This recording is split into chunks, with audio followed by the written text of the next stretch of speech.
La gracia es la oportunidad que tenemos para limpiar el vaso por dentro, o sea, limpiarnos por dentro, ser perfeccionados desde nuestro interior, ser perfeccionados respecto a la razón por la que hacemos las cosas, ¿verdad?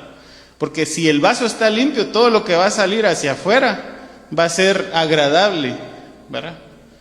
No solo para, digamos, para los que están cercanos a nosotros, sino para nuestro Padre.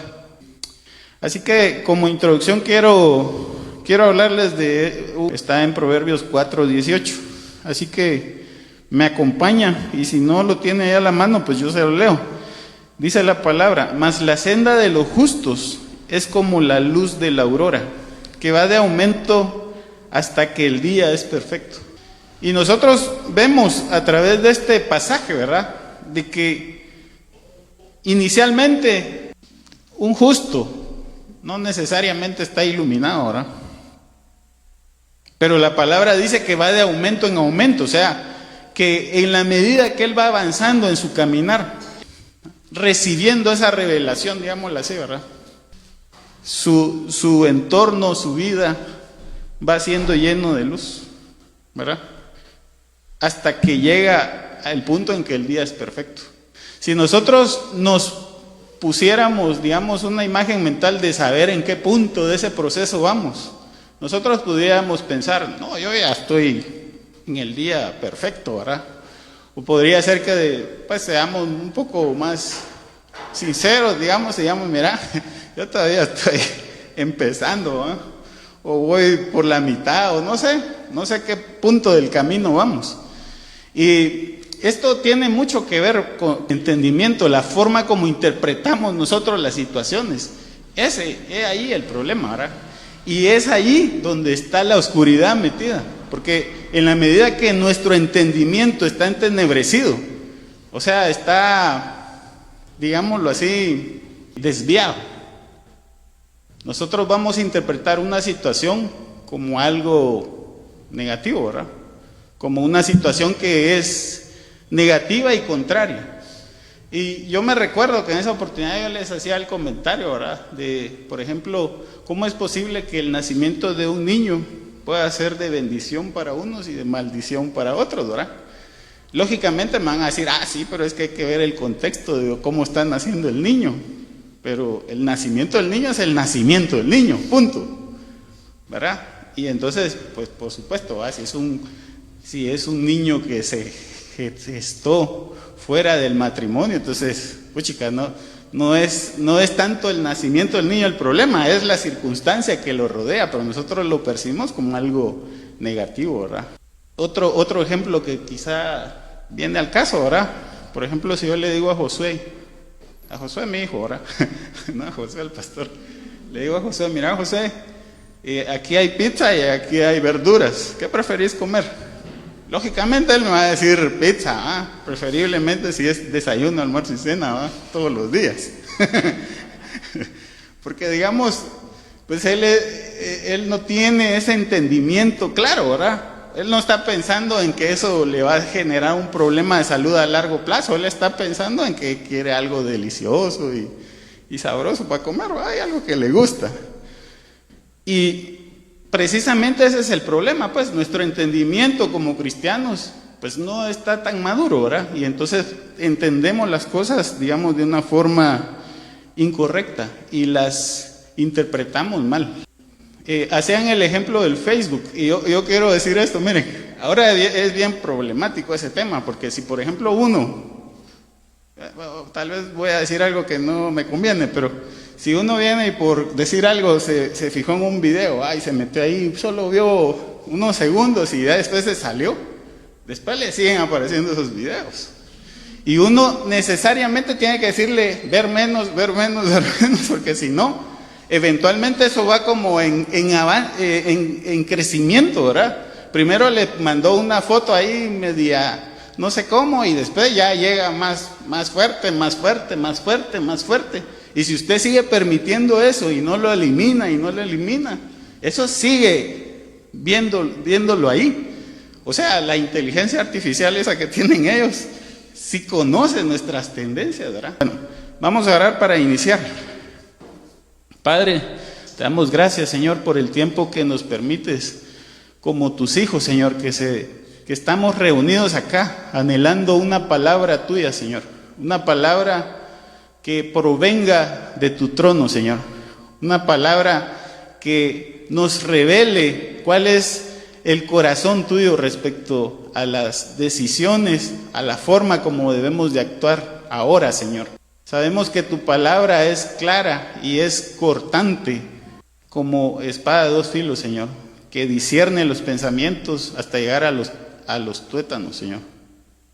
Padre, te pedimos en el nombre de Jesús que tu palabra no sea una palabra que sirva para que nosotros nos alejemos de ti, Señor, sino que sea una palabra de consuelo, que nos aliente, Señor, a continuar en la búsqueda de ese perfeccionamiento del que tú hablas, Señor. Porque sabemos que a través de la gracia que recibimos a través del sacrificio del Señor Jesús, tenemos la oportunidad de ser perfeccionados para aquello que se avecina, Señor, para el futuro glorioso del que habla tu palabra, Señor.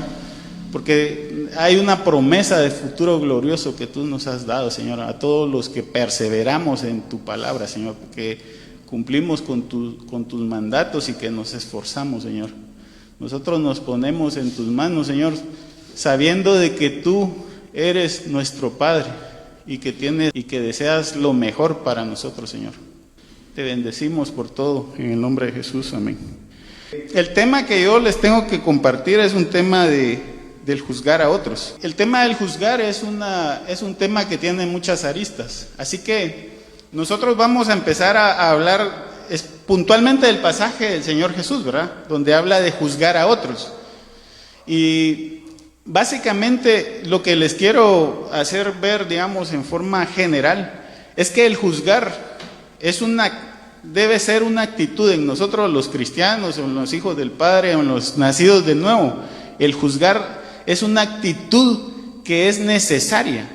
Fíjense que en el Nuevo Testamento Paje dice así: escudriñar las Escrituras.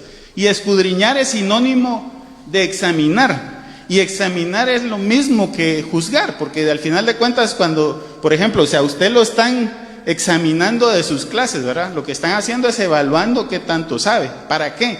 Para decirle, mire, usted sí conoce y va a pasar o no va a pasar. Y lógicamente, digámoslo así, ¿verdad? En el sentido correcto, cuando usted sale mal, ¿qué quiere decir eso? Que tiene que reforzar esas áreas, ¿verdad?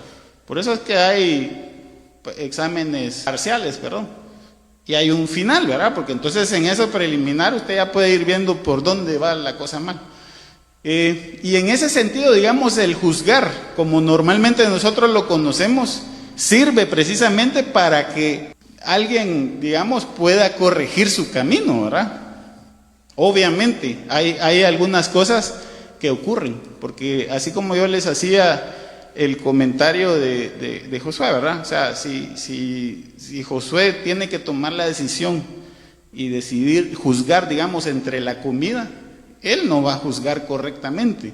¿Por qué? Porque no tiene todos los elementos, o porque él todavía no tiene una madurez necesaria para tomar una decisión correcta.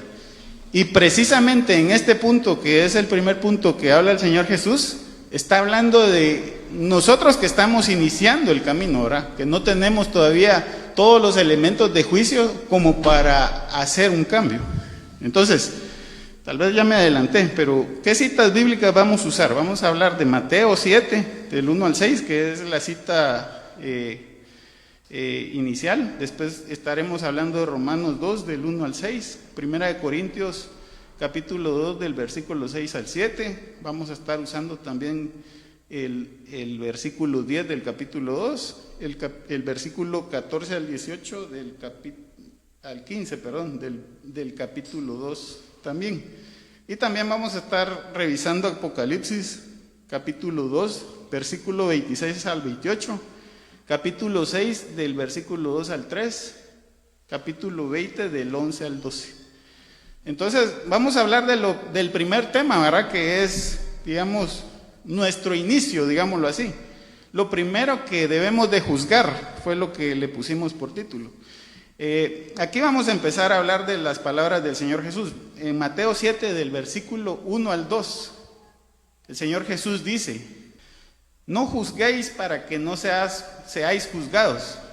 Y en el versículo 2 dice: porque con el juicio con que juzgáis, seréis juzgados, y con la medida con que medís, os será medido. Y cuando nosotros leemos ese versículo, mire, yo le voy a decir lo que yo entendía. Yo lo que entendía era que era malo juzgar, ¿verdad? Era malo juzgar. Sin embargo, de acuerdo con lo que yo recibí, nosotros, digamos, cuando estamos iniciando este proceso de perfeccionamiento, digámoslo así, pueden haber dos razones por las que nosotros juzgamos a alguien más. Y una posibilidad, digamos, del juzgar a los demás es que nos estamos comparando con alguien más. Y nosotros decimos: mira, yo no soy así. Y eso nos hace sentir mejor, porque nosotros no hacemos las cosas que la otra persona hace, ¿verdad? Y eso, pues, evidentemente, como lo vamos a ver más adelante, nos hace ciegos, ¿verdad? Porque encima de todo, el juicio tiene un propósito, que es un propósito que, si lo entendemos correctamente, debería de ayudarnos a mejorar las cosas que nosotros tenemos mal, lo que debemos cambiar, ¿verdad? ¿Cuál es la otra posibilidad que existe respecto a hacer un juicio incorrecto? Digamos, como lo que pasa con Josué, ¿verdad? Que no puede diferenciar, digamos, entre elegir una comida o la otra. Y así, digamos, en situaciones. ¿Por qué? Porque realmente nosotros no tenemos la claridad, no tenemos la revelación del Espíritu. Eso más adelante lo vamos a ver, para discernir entre una cosa y la otra, porque son temas espirituales, dice Pablo, ¿verdad? Y eso se debe de discernir espiritualmente, no de forma natural. Ya me adelanté bastante, pero espero que me tenga paciencia. Así que este primer versículo nosotros lo enmarcamos en que es necesario que inicialmente nosotros nos concentremos en nosotros mismos, en trabajar en nuestras propias debilidades, porque probablemente nosotros no tengamos las otras debilidades que son evidentes del prójimo, ¿verdad?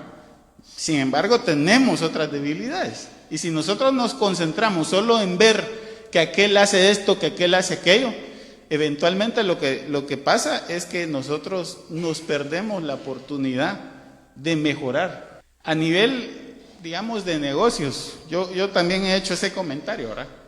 El principio para resolver un problema es darnos cuenta que hay un problema. Y parece obvio, ¿verdad? Parece obvio. Pero miren, si nosotros no reconocemos un problema, no vamos a resolverlo nunca. El problema va a mantenerse ahí. Mientras usted no reconozca que hay algo en usted que debe ser cambiado, nunca va a cambiar. Si usted solo se compara con los demás y dice: no, ese hace cosas peores que yo, este hace cosas peores que yo no soy así. Entonces, difícilmente va a haber un cambio, un perfeccionamiento en usted. Y ese es el llamado de este primer pasaje, ¿verdad? Sigue el Señor Jesús en el versículo 3 y dice: ¿por qué miras la paja que está en el ojo de tu hermano y no echas de ver la viga que está en tu propio ojo? Y dése cuenta de este pasaje, porque hace referencia de que en el hermano hay una paja, ¿verdad? Mientras que en el suyo hay una viga. O sea, fíjense que desafortunadamente los problemas que cada uno tiene son evidentes para todos. Yo sé que yo a veces he querido poderme ver a través de alguien más, para verme realmente cómo soy. Porque el problema es ese, ¿verdad? El problema es que, pongámonos a pensar maduramente, ¿verdad? ¿Qué pasaría si todos nos hablaran las cosas como son? ¿Verdad? O sea, que nos dijeran: mira, es que vos sos así, así, así, y esas cosas no están bien. Y todos nos fueran así sinceros con nosotros, ¿verdad? ¿Cómo nos manejaríamos? Seguramente viviéramos trompudos todos, contra todos, ¿verdad? Ese me cae mal porque las cosas que me dice, ese no me quiere, no me ama, ¿verdad? O sea, no tenemos la madurez necesaria para aceptar las cosas, ¿verdad? Eso por un lado, supongamos que todos fueran, digamos, bien intencionados en decirnos las cosas como son, pero desafortunadamente también hay personas que no importa lo que uno haga, siempre te van a decir, no, eso no está bien así por esto, no va a estar bien así por esto y lo otro. O sea, es difícil que ellos estén de acuerdo, ¿verdad? Porque su forma o su sentido no es realmente que uno prospere, sino siempre van a reflejar como que nada les gusta, como que, ¿verdad? Entonces tenemos ese otro problema. Por lo tanto, digamos, ¿qué es lo más sabio? Lo más sabio es que nosotros trabajemos en nuestras debilidades. Y la realidad es que todos conocemos nuestras debilidades. Y no es necesario que nos digan, porque ya sabemos por dónde anda la cosa, ¿verdad? O sea, no es necesario que nos digan, mira vos esto, esto y esto. Ya sabemos por dónde andan los problemas. Puede ser, digamos que inocentemente nosotros, si nos hacemos un examen ahorita, digamos, no, yo no encuentro nada malo en mí. Pero lo que pasa es que realmente no nos sentamos con honestidad con nosotros mismos y nos hacemos un examen cabal, ¿verdad? Y la razón es esta, porque normalmente cuando nosotros hacemos algo, luego decimos, no, eso yo lo hice por esto y esto, ¿verdad? O sea, mi intención no era esa, era esta, ¿verdad? Mi intención era esta y no era esta. Y esa simplemente es la justificación que tenemos para decir por qué razón eso que hicimos está bien, ¿verdad? Y por eso, de acuerdo con lo que dice el Señor Jesús y con lo que pasa en la realidad, es que esa viga que está ahí en nuestro ojo no la vemos, ¿verdad? Sin embargo, vemos los defectos de los otros. Ahora, ¿qué podemos hacer respecto a esto, verdad? Y por eso es el título que les puse ahí. Lo primero que debemos de juzgarnos es a nosotros mismos. Juzgarnos, pero de una forma objetiva. Hay decisiones que nosotros tomamos que pueden ser difíciles de entender por la otra parte porque no tiene todos los elementos necesarios para entender por qué razón la persona actúa de cierta forma. ¿Qué es lo que nosotros debemos de cuidar? Debemos de cuidar nuestras intenciones, ¿verdad? Las intenciones por las que hacemos las cosas. Es necesario que nosotros hagamos una introspección para entender cuáles son nuestros problemas y poderlos corregir. Hay problemas que son obvios, ¿verdad? Por ejemplo, había un pastor que decía, mire, es más fácil que alguien que fuma o que tome corrija eso, porque eso es evidente, ¿verdad? Eso es evidente, a corregir temas más internos. Por ejemplo, la envidia. ¿Cómo se puede corregir la envidia, verdad?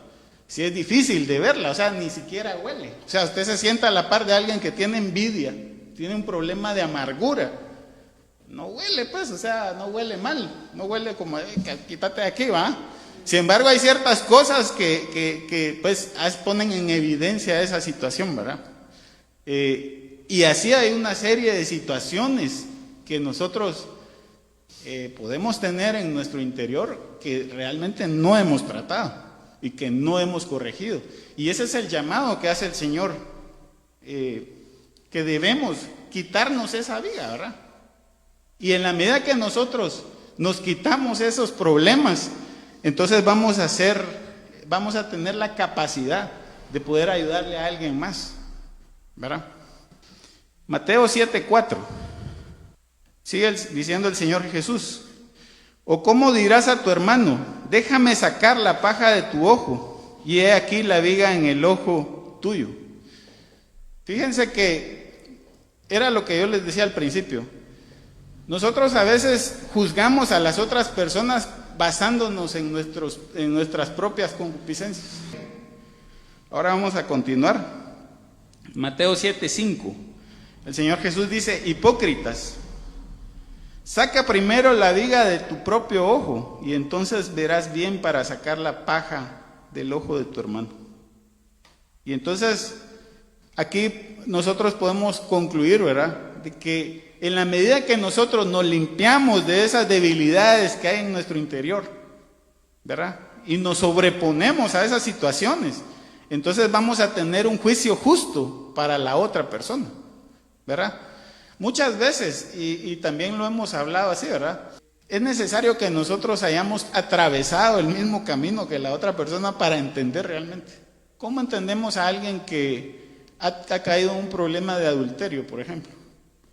Es difícil entender a alguien así. O alguien que cayó en drogas, por ejemplo. ¿Cómo podemos entender a alguien que cayó en drogas? Nosotros podríamos tener una actitud de misericordia para la persona, ¿verdad? Y ayudarle, pero sin embargo no lo entendemos. O sea, realmente no entendemos que esa persona realmente está en un proceso de sufrimiento ahí. O sea, es difícil de entenderlo. Yo no sé si si me explico, ¿verdad? Pero en la medida que nosotros tenemos ese perfeccionamiento interno, nosotros podemos entender de que esos procesos en que se cometen faltas por los hermanos, realmente él está siendo esclavo de su carne, ¿verdad? Hay otro ejemplo que yo les quiero compartir. Miren, si por ejemplo ustedes han hecho una actividad durante muchos años, supónganse 10 años, ¿verdad? Ir a jugar, ir a correr, digámoslo así, durante 10 años. Quiere decir que su cerebro y su cuerpo ya se acostumbró a esa actividad. De hecho, en su cerebro es muy probable que ya se formaron redes neurales, digámoslo así, ¿verdad? Para optimizar ese proceso. Probablemente sus músculos ya tienen memoria muscular de ese tema. O sea, ya se creó ya se hizo físico, digámoslo así, esa actividad que usted hace. Y lo mismo pasa con el pecado. O sea, en la medida que nosotros practicamos el pecado, se va creando una materialización física de eso que nosotros hacemos. Ahora, solo póngase a pensar en esto. Lo que usted hizo en 10 años, en 15 años, en 20 años, ¿usted cree que lo va a cambiar en un mes o en un momento? O sea, yo sé, por fe nosotros decimos, sí, yo soy libre. Yo lo sé y yo no estoy diciendo nada en contra de eso. Sin embargo, hay un proceso en nuestra carne que debemos de luchar. Y muchas veces nosotros nos encontramos en una situación en la que tenemos que decir no. Vamos a seguir avanzando porque si no nos vamos a demorar mucho. Pero lo importante aquí de entender es eso, ¿verdad? Que en la medida que nosotros nos purificamos, nos perfeccionamos, entonces vamos a tener una capacidad mejor para poder juzgar a otros de una forma justa, ¿verdad? Porque el juzgar, como vuelvo a repetir, no es en el sentido negativo, por lo menos para nosotros no, porque en la palabra dice que escudriñemos las escrituras. Y escudriñar las escrituras es que nosotros hagamos un examen, digamos, de lo que estamos leyendo ahí y lo podamos comprobar, ¿verdad? Porque fíjense que esa es otra situación, ¿verdad? Los que son dogmáticos somos nosotros. Ni siquiera Dios es así. O sea, Dios, la razón por la que nosotros planteamos dogmas en la fe, ¿verdad? Es porque o no tenemos suficiente claridad, porque no tenemos revelación por ningún lado de qué quiere decir esa situación, o simplemente porque no queremos que se sepa la verdad, digámoslo así. Entonces, como no nos conviene, decimos, no, eso créalo y ya. O créalo, punto. Pero la misma palabra nos dice, escudriñar las escrituras. Y escudriñar las escrituras es sinónimo de examinarlas, de juzgarlas y decir, bueno, esto es bueno o es malo. Esto me beneficia o no me beneficia. Y tomar una decisión al respecto. Hacer un dictamen de eso. ¿La aplico a mi vida o no la aplico, verdad? Ese es el sinónimo de juzgar, ¿verdad? Vamos a continuar. Mateo 7:6.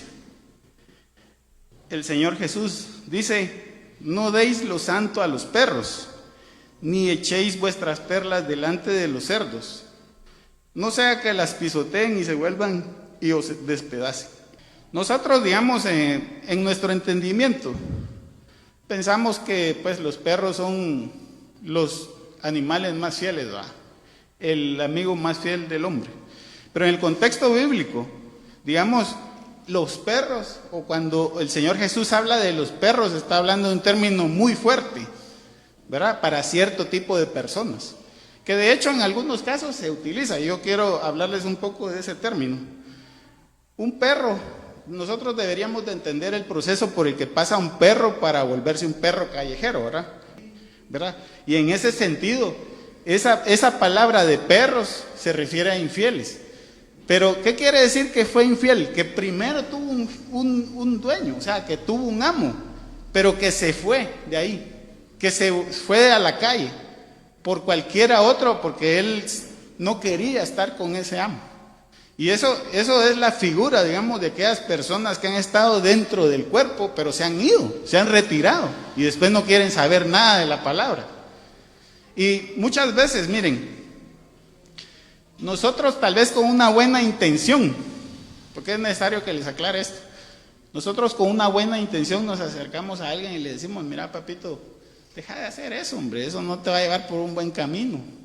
Pero mire, esa persona no le va a servir de nada esa palabra suya, ¿verdad? Y puede ser que lo hagamos con una buena intención, ¿verdad? O puede ser que lo hagamos con una mala intención, como para decir, mira, yo soy mejor que vos, ¿verdad? Y después habla de otra figura, miren, dice, ni echéis vuestras perlas delante de los cerdos. Hay un dicho muy guatemalteco que dice, ¿qué saben los coches de comer bolitas, ¿verdad? Pero, digamos, las perlas, no se refiere en sí a las perlas, ¿verdad? No se refiere en sí a las perlas de adorno, que son valiosas, ¿verdad? Se refiere más bien a las flores, que son las margaritas. Eso usted lo puede investigar en el griego. O sea, de acuerdo con el griego es las margaritas, no le debe de comer las margaritas a los cerdos. Los cerdos, ¿qué representaban? Eran animales inmundos que comían cualquier cosa, ¿va? Por el otro lado, las margaritas, ¿qué representaban? Representaban pureza, inocencia, ¿verdad? Y vida. Entonces, mire, de lo que está diciendo el Señor Jesús es que es necesario que todo nuestro esfuerzo sea para el Padre, para agradar al Padre, no para agradar a los hombres. Porque puede ser que nosotros, por querer juzgar a alguien con una buena intención, ¿verdad? Pero si esa persona cae en esas categorías, realmente es inútil, es que usted pierde el tiempo. Y más bien lo que va a pasar es lo que dice el Señor Jesús después. Dice, mire, no sea que ellos se vuelvan y os despedacen, ¿verdad? Porque en lugar de que usted esté haciendo un bien para con esas personas, más bien usted mismo se está acarreando juicio, ¿verdad? En contra. Entonces, eso es lo que debemos de entender acá. Nosotros, nuestro trabajo debe ser de nuestro interior y en silencio, ¿verdad?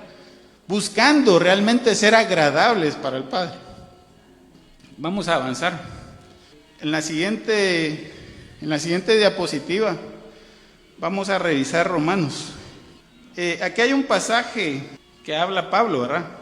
Le pusimos por título que hay el despropósito de juzgar injustamente. O sea, si nosotros pensamos que hay un propósito de juzgar justamente, cuando nosotros no tenemos todos los elementos para hacer un juicio realmente de valor y que sea de beneficio para la otra persona, eso crea un despropósito, porque en lugar de conseguir algo positivo, vamos a conseguir exactamente lo contrario, ¿verdad? Romanos 2:1 dice Pablo, por lo cual eres inexcusable, oh hombre, quien quiera que seas tú que juzgas, pues en lo que juzgas a otro te condenas a ti mismo, porque tú que juzgas haces lo mismo, ¿verdad? Y eso era lo que yo les comentaba. O sea, muchas veces estamos haciendo un juicio, ¿verdad? Pero que es un juicio injusto, porque solamente lo hacemos para aparentar de que somos mejores que esa otra persona.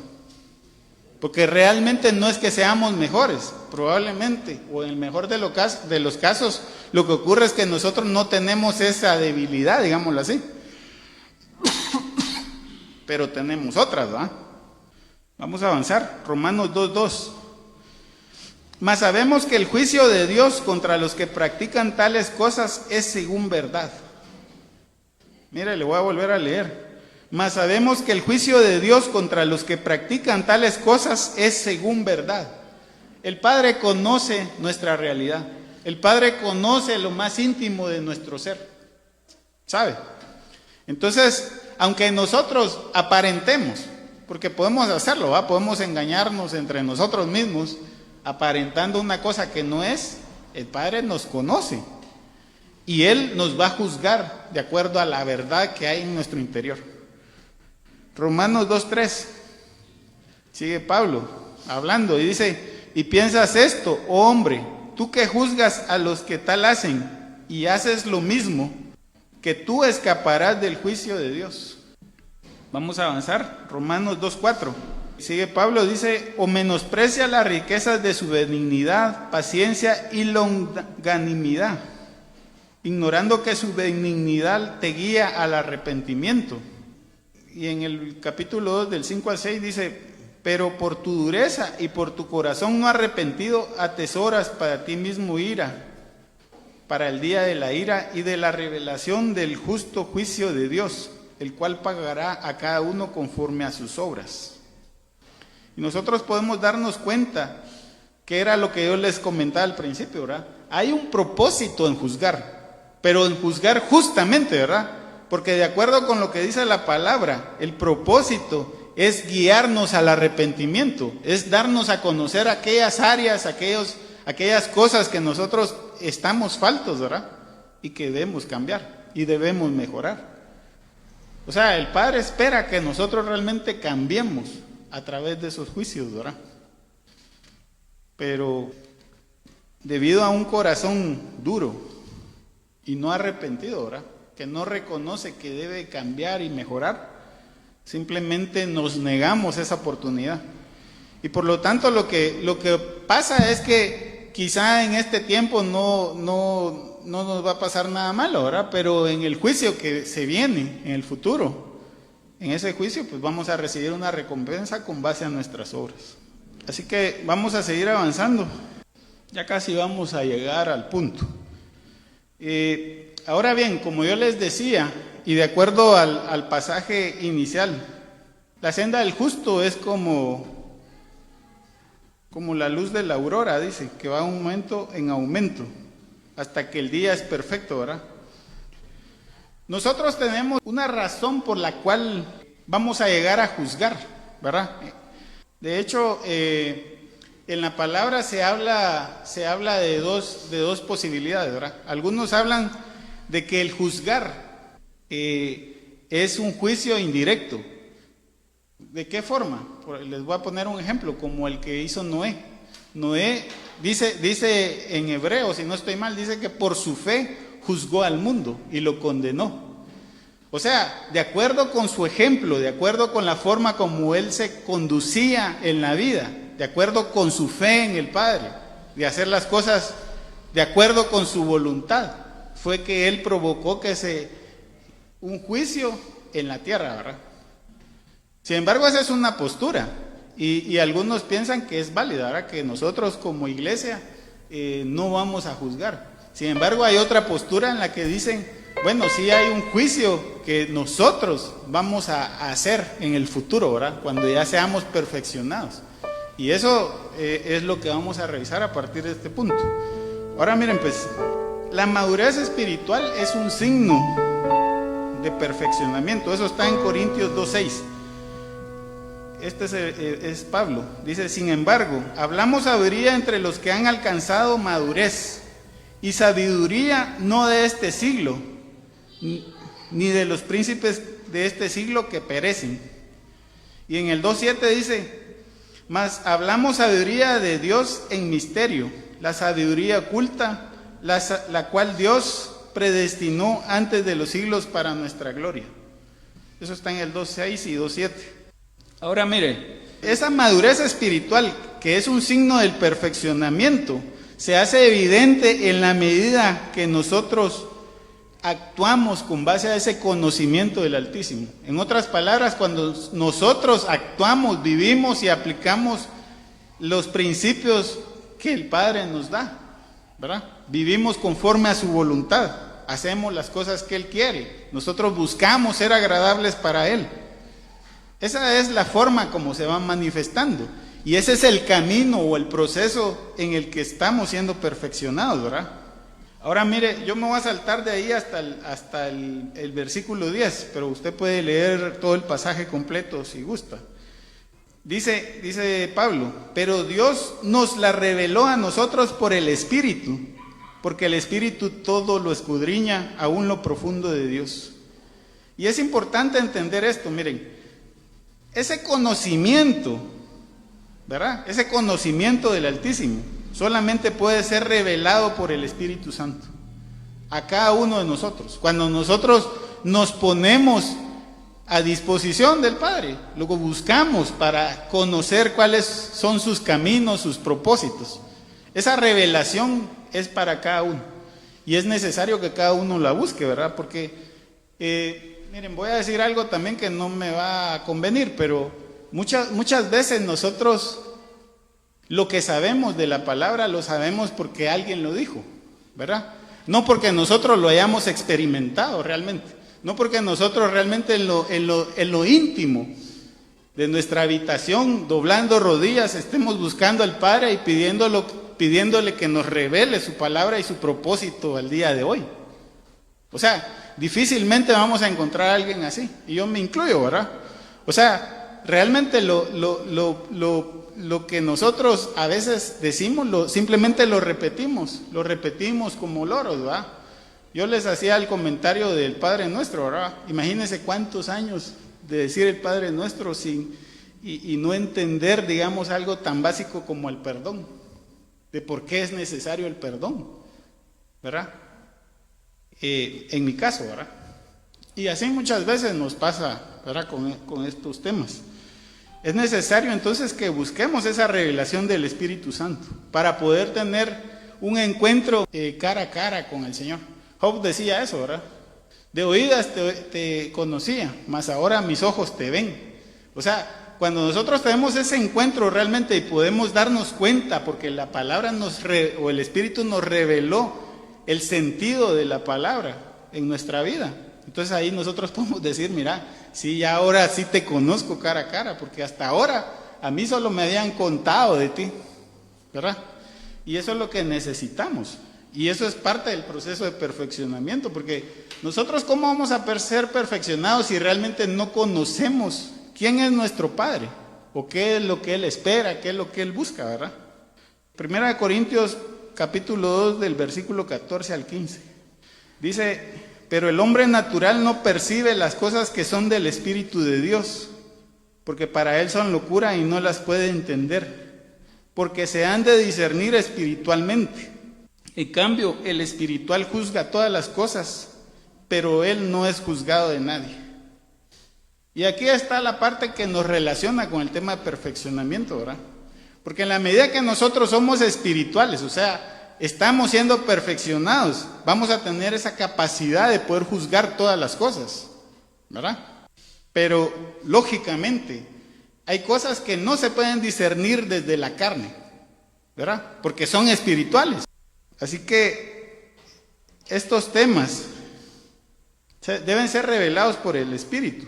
Y esa revelación va a venir solamente a los que son hijos del Padre, ¿verdad? A los que están cercanos, a los que están buscándolos. Esa no es revelación para cualquiera, ¿verdad?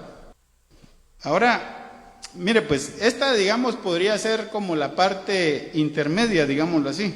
Ahora yo le quiero hablar un poco de lo que viene en el futuro. Justos juicios de los hijos del Padre.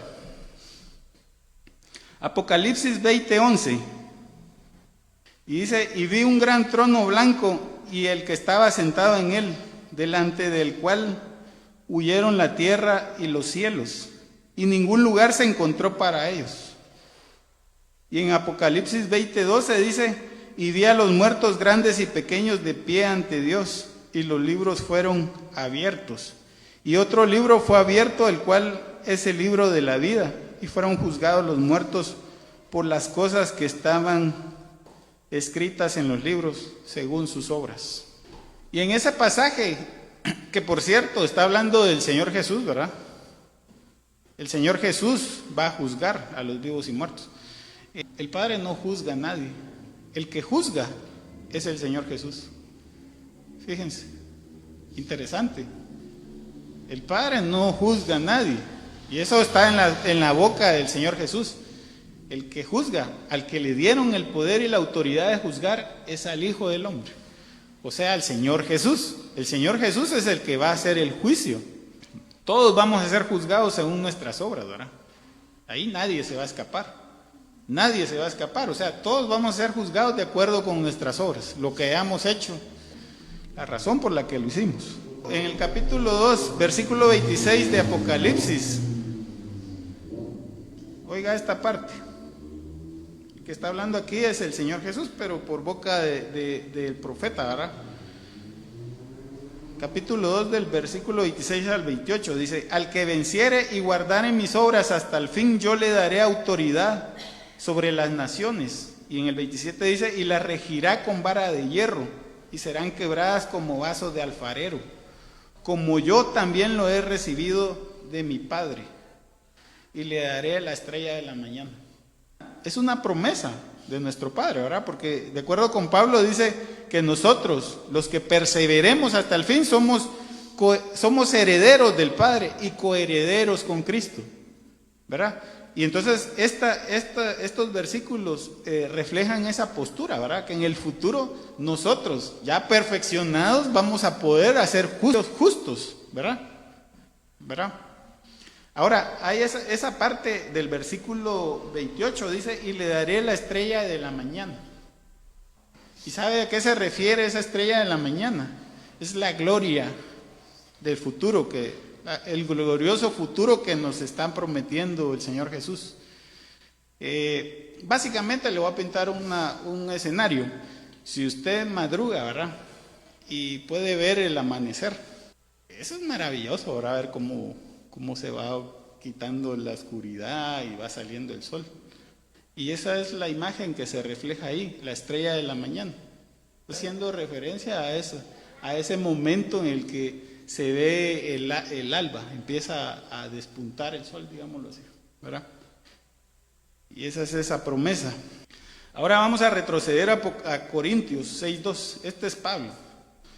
Pablo, por cierto que en ese pasaje Pablo está hablándole a los corintios y los está avergonzando realmente. ¿Por qué? Porque los corintios, como tenían una creencia griega, ellos todo lo que tenía que ver con algún juicio lo ventilaban en el aerópago. Y Pablo los está increpando porque les está... Mira qué le dicen en el 6:2.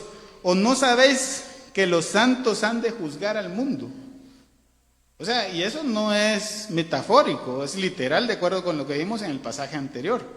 Dice: y si el mundo debe ser juzgado por vosotros, vos dignos de juzgar cosas muy pequeñas, ¿verdad? Y en el 3 dice: ¿o no sabéis que hemos de juzgar a los ángeles, cuanto más las cosas de esta vida? Así que, con este conocimiento que tenemos de esa promesa que nos ha hecho el Padre, es necesario que nosotros avancemos a ese perfeccionamiento, ¿verdad? Y ese perfeccionamiento inicia con un juicio propio, con un juicio interno. Oí un pensamiento ahí que no tiene nada que ver con la palabra, pero que sin embargo se aplica. El respeto que cada uno de nosotros necesitamos, ¿saben cuál es? Es el autorrespeto. No el respeto de los demás. Ese autorrespeto se consigue, ¿saben cómo? En la medida que nosotros demostramos a nosotros mismos que somos capaces de superar esas limitaciones que tenemos. En la medida que nosotros nos demostramos que somos capaces de superar esos problemas, ¿verdad? Eso nos va a crear un autorrespeto que es valiosísimo. Oramos para terminar. Gracias, Padre, por tu amor. Gracias por tu misericordia, Señor. Gracias por tu palabra. Gracias por el tiempo que nos permites estar reunidos, Señor.